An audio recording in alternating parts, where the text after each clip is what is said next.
When we look at suffering, our instinct is to measure it, to place it on some scale and ask whose pain weighs more, whose grief is heavier, whose loss is deeper. But suffering resists measurement. Pain does not come with a universal unit the way distance or weight does, right? What crushes one person might be endured by another. What breaks one person might look small to someone else outside of the experience, right?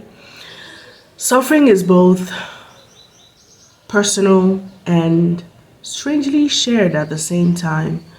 Your suffering feels heavier to you because you are the one carrying it. You feel it in your chest, in your thoughts, in the moments when no one else is there.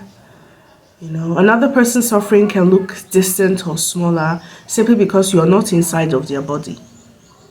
You don't know their experiences, their memories, their fears. But if you're fully placed inside of their body, right, the pain will feel just as consuming as yours feels.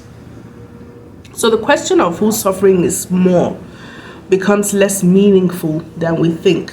What matters is that suffering is real, okay? Wherever and whenever it appears. When we notice the suffering of others, it does not reduce our pain, but it softens the loneliness of it.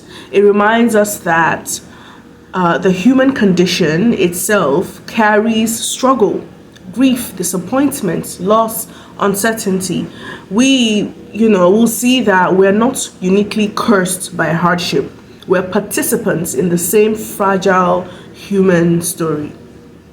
Sometimes the danger is not that our suffering is greater than others. The danger is that we become trapped inside it so much that we stop seeing someone else's pain. And there's a problem with that, because when we dismiss other people's pain, there's a bigger problem, right? A healthier place sits in the middle somehow by acknowledging your suffering without minimizing it, while also recognizing the suffering around you without competing with it. Pain is not a contest. Compassion grows when we stop trying to rank wounds and instead learn to witness them, okay?